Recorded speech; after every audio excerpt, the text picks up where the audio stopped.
Big day in the wood shop today.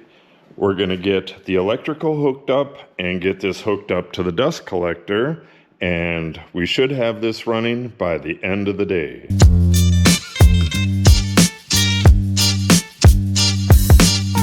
First, I got to do a little bit of layout to get the jointer in the exact position so that it's going to hook up to the duct up there. So let's get that done first, and then we'll get going with the duct itself. The first order of business is to remove this stuff here and get this elbow in place. The elbow is going to go at a 45 like that, and that'll be connected with a short section of flex duct to the drop, which will be right in here somewhere. We're going to figure that out as soon as we get this done. Okay, got that done. A little bit of cleanup to do here. I'm just going to put this on there loosely while I get everything figured out. But before I put it on, I'm going to tape up these long seams here. I don't want to put any caulk in the gores yet, because it'll be a total mess while I'm trying to work. I'm going to get everything the way I want it, and then I'll caulk the gores in place. So let me get these taped, and then we'll just shove it on there and get on with the plumb bob stuff. I just clean these joints up with a little bit of lacquer thinner.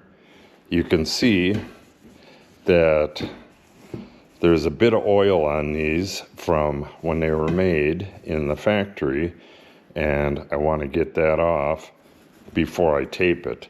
And then once this is in place, before I put the caulk in these gores, I'm going to clean those up real nice as well. Yeah, you can see all that oil that's coming off of there.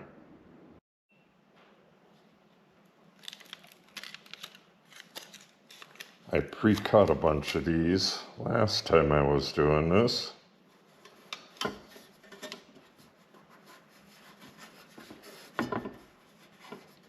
Just put them on like that, and then burnish them with a Sharpie or something, and you're good to go.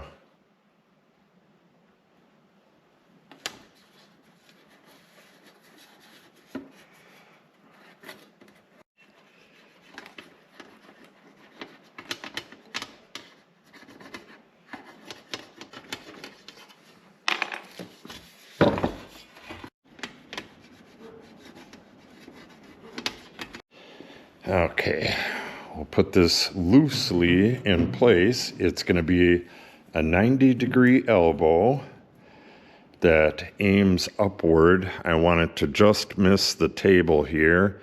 It's going to go up like that and then straight up. So I need to find out where this spot right here is. So I'm just going to loop this around the duct and try to hold it with just this little clip right here. And then once I figure out where this spot is, which would be right about here, once I get that all figured out, then I'm going to drop it down and put a mark on the floor. Then we're going to connect the pipe to the leg of the scaffold and drop a plumb again, and then we can figure out the duct work up there. Okay, I got my scaffold moved over and my plumb bob hanging from the duct up there, and it's going to be a little tight. I moved this Y this way a little bit so that it cleared the light. I want the lights to be in a symmetrical pattern, and what that does is eliminates the short piece of pipe that I had designed. I had a short piece of pipe that came out, and then an elbow, and then the drop.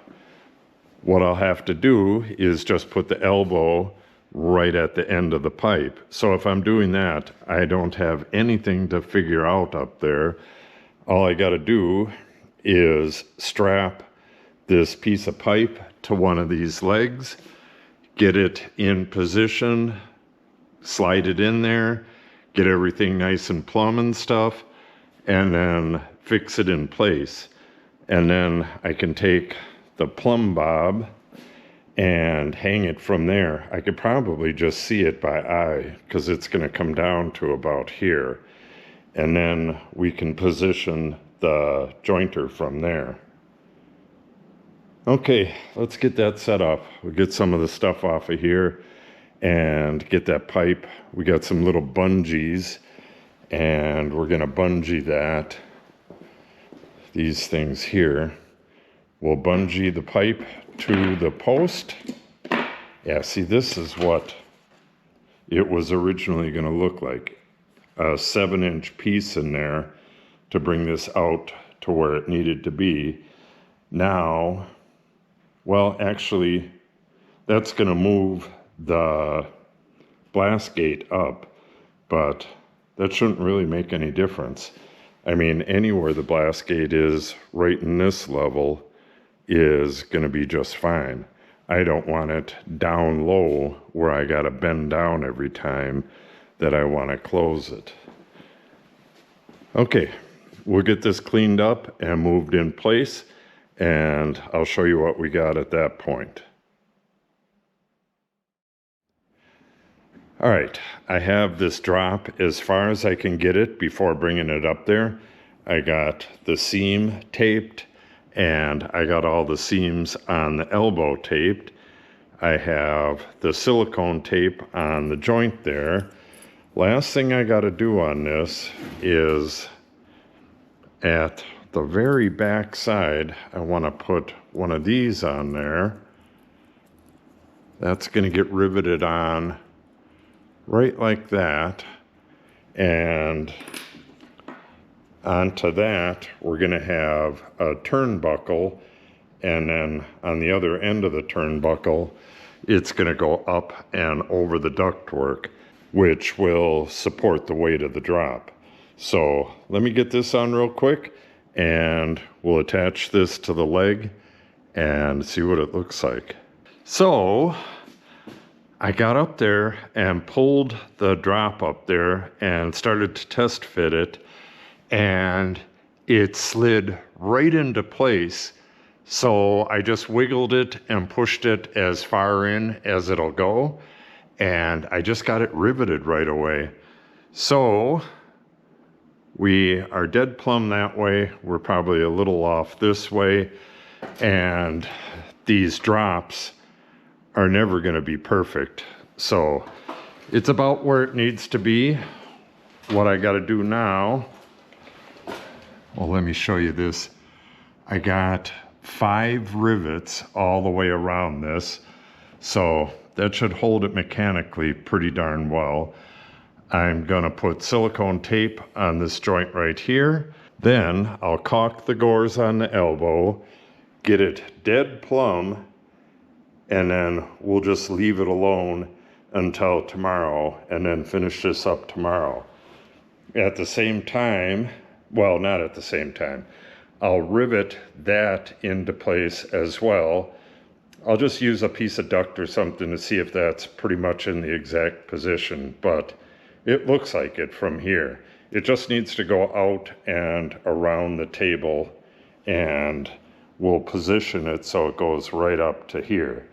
So I'll get that riveted as well and get the gores on that caulked as well. And then we'll revisit this tomorrow when that caulk is dry and wrap it all up. I have to replace these rings here. They're way too tight, and that's why it kind of zigzags like that. Should just be hanging from that. And I need to get it connected over there, and then I have some other stuff to lightly connect it to the drop, but you'll see all that stuff tomorrow. Let's get these joints caulked and finish up for the day. Okay, it's the next morning, and Our silicone is dry. Now I got to take this off of the clamp, put it onto the jointer, move the jointer in place. What I want here is the blast gate at a height where it's easy to open, where I don't have to bend down. And this is perfect right here. But I'm going to need another short little straight section right here. And then it's going to come from there and just slightly go around the corner to the elbow that's fixed onto the jointer. I want to be able to see that clear part, so with the jointer in place, I'll be able to get everything figured out. And then while the jointer is still in that place, I need to figure out how much of my wire that I need to pull into the box. I got to move that exactly where it needs to go. So I got to have the jointer figured out first. Then I can figure out the wire, get that wired up, and we will be ready, well, just about ready to joint something with the jointer. I'm going to have to get the flex hose on there as well. All right, let me get this moved into place and I'll show you what I'm talking about. Okay, I have the jointer right where it needs to go. I should probably explain a little bit just in case you're new here, but we have a miter table / cutoff table going right here. This stuff is all going to get off of here. This is a lumber rack. Same over here. We're going to be putting lumber here, doing cutoffs, and then going over to here, and then we'll be jointing it here. Then we have a parts cart that goes right here, and then an aisle. Got the parts cart right here, and then an aisle, and then the planer goes right through where the door is, then another parts cart, then we have the table saw over here, and that's going to be connected to that drop right there. That's why the placement of the machine is important. So what I did was I just took a straight edge down and lined it up as good as I can, like that, and then figured out my electrical drop and pulled all the excess cord into the box and cut that off, and I have everything connected up there. This is 220, so both of these are hot, and then the green, the ground, goes up to a spade lug, and the ground connection up there. So now we need to turn the power on, which would be the first. That's that right there. We'll check the power. Power should be just fine, but we're going to check it before we close up the box. And then when that's done, then we're going to finish right here, finish the dust.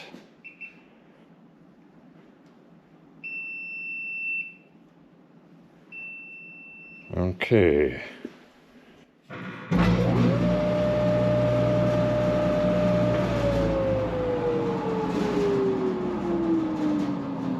Beautiful.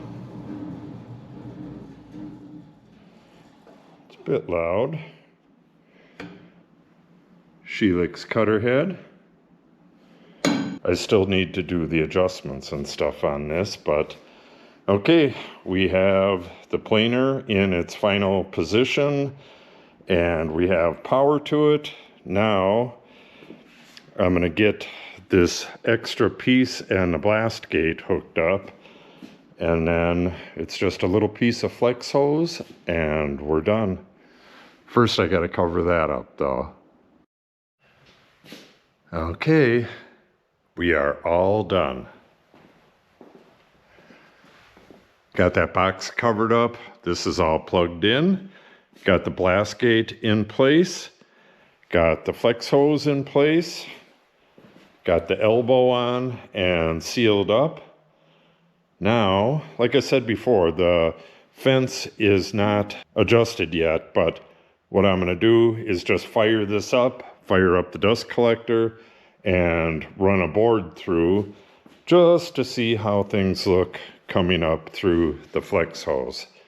This is really cool that I got a machine set up. It's been a long time coming. Okay, let's do it.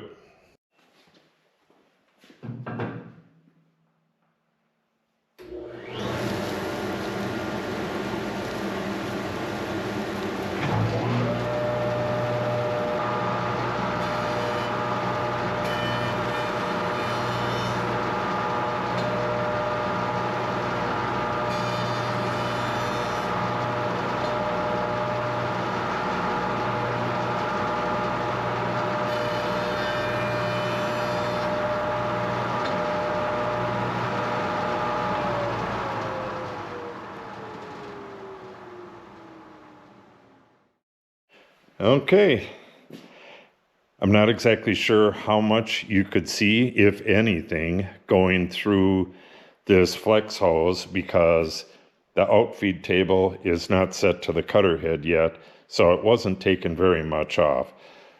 Once I get all of this dialed in, which will begin probably tomorrow, then I'll show you and show you what it looks like from here. Not super important, but it'll be interesting. Next project, at least the next project that I'm going to start, I'll probably have a bunch of little stops on this project. This project is going to go on probably, well, it depends on if I have any problems or not. This could be 2-3 weeks. And I think I'm just going to show the tear down and the Helix cutter head installation and the reassembly on regular YouTube, and I'll have much longer videos on the Patreon account. So if you want to see any of that, this should be pretty darn interesting. We're gonna put a real nice finish on the table. I might de-chrome these columns, take the chrome off, and then nickel plate them. Not exactly sure what I'm going to do yet, but I'm getting a collection of stuff in here. This aluminum box is going to replace this one. It's broken, and I don't want it. You got a bunch of dust and stuff going in right there.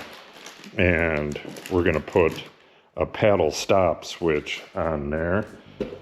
We're going to get rid of this lousy mobile base and put some heavy-duty wheels on it. Lots of stuff going to be going on with this, so make sure you subscribe and maybe go over and sign up at Patreon too. And we will see you soon.